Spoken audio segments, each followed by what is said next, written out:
Matt Lenihan for Boxing Social in association with William Hill and Empire Fight Store. Delighted to be joined by Malik Scott. We're here, it's Misfits. We know you're here with Faze Temper. We normally see you in the professional boxing side of things. How you feeling though? All good? Yeah, I'm feeling good. I'm here with Temper. He's coming to steal the show. I've been training him for quite some time. Since his last fight, we went through a development process. I've been having him box heavyweights, light heavyweights, cruiserweights.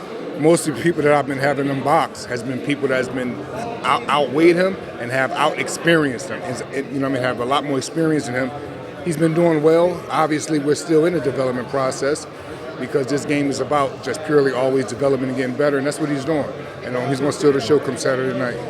What type of level of sparring have you had him in with? Are you having him in there with seasoned pros who can help him move him around a bit so they can rub off a bit of experience on him kind of thing? What type of sparring is he having? I've been having him in with like tricky other seasoned southpaws, like undefeated southpaw from Big Brickhouse Boxing Club named Kareem Hackett, who actually fights for the WBA Continental today. I've been having him box big guys like Gerald Washington. I've been having them learn from Johnny Ramirez Scrappy, the physical aspect, the mental aspect, just giving them tips. So when I'm not training Temper, and when Temper is not in the ring, you could say boxing high-level guys and experience that he already has, he's always talking to seasoned veterans, just giving them tips and letting them know, how to cross his T's and dot his I's and things of that nature. What type of performance are you expecting from him? You mentioned they're stealing the show. We're talking knockout? Oh yeah, hopefully. I just want him to go in there and look good and be nice and poised and control the tempo of the fight and stay behind his front knee. And as long as he do that, he'll be fine. Right, I think obviously we can talk about this event till we're blue in the face, but a lot of people want to know, obviously you affiliation with Deontay Wilder, and there was a lot of talk, Eddie Hearn a few months back saying this fight is locked in December. Seems to have been a bit of a shift in terms of Saudi Arabia, in terms of boxing and things like that. But from the horse's mouth, from Team Wilder's point of view, what is the state of play? He still wants the Joshua fight. Are we any closer to seeing this fight happen? Deontay been wanting the Joshua fight for the last 3-4 years or 5 years, however long it's been. But we're in a point now where Joshua actually wants to fight as well. Hopefully, right? So the Saudis is in the business, and they have been saying that they wanted to host it, obviously to bring value to their country.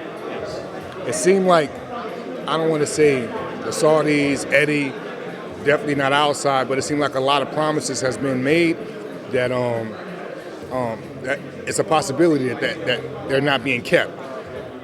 And it's frustrating. It's frustrating for me to be Deontay's trainer and me caring about his activity level. And it's frustrating also because this is probably, in my opinion, the biggest fight in boxing, and it's having a standstill of actually being materialized.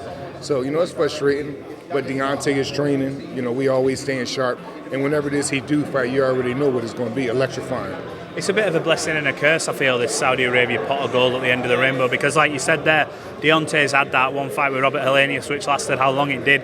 Ideally, you would have probably liked to get him back in there. I know there was talks of an Andy Ruiz, another fight in between, because activity keep the tools sharp without just jumping straight in. How frustrating is that, the fact that it sort of almost puts plans on hold? Because if you want to get out before the end of the year, then you don't know how far into next year the Joshua fight could be. So are you in that sort of limbo point now of what the hell are we doing? Yeah, that's the frustrating part, because we're supposed to have had Joshua, right? But before Joshua, we're supposed to have Andy Ruiz. Andy Ruiz did business with us the same way he attempted to do business with Tyson Fury. He outpriced himself because it comes across like he want to act like he want these fights for big name association. So it's like fighters and their team, they hide behind the business aspect of boxing. And it's a perfect time right now to hide behind the business aspect, because everyone is into instant gratification from the entertainment world. So you can hide behind business. And that's what Andy did. It's frustrating, really, and I noticed the more and more I talk about it, the more and more it's getting more and more frustrating. It's just awful.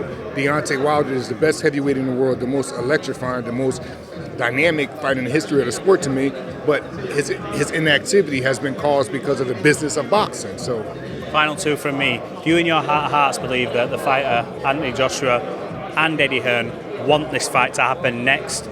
And the second part of that question is, what happens Deontay Wilder and Anthony Joshua? Oh, it's a 3-4 round fight in my opinion. I believe Joshua overcommits a lot, and we're going to say he don't overcommit right now because Derek James has been doing a very good job at teaching him how to stay behind his knee a little bit more. Either way, he's a heavyweight that want to punch at Deontay. If you want to punch at Deontay, which you do, I'm sorry to simplify this, but we'll make you reach, then we'll make you pay. And Deontay's way of making people pay is almost similar to putting them in body bags. He knocks people out cold. It's a 3-4 round fight to me, not just with Anthony Joshua, but any other heavyweight in the world. They have mentioned a couple other names that I'm not going to say, and these guys just don't stand a chance against Deontay. They just don't. What do you make of Tyson Fury fighting Francis Ngannou? I'm not interested in that. That's not boxing to me. No. Would you like to see him fight Usyk for Undisputed? And if that fight happens, who do you think wins if Fury Usyk? From the last performance, you would have to, kind of, I guess, lean towards Fury. But for the last few months since the fight has been talked about, I've been going 50-50 in. Do you think that was a legal shot from Daniel Dubois against Oleksandr Usyk? Do you think he got dropped with a body shot, or was it a low blow? That's a possibility, but we didn't see Usyk go down from body shots before, get rattled from body shots before. I believe Oleksandr Usyk can take a hell of a headshot, right? Besides Deontay Wilder's. Like, you know what I mean? Well, look, Malik, I appreciate your time. I know you've got work to do this week. It's always a pleasure catching up with you, and we'll catch up soon, brother. Thank you, man. Peace.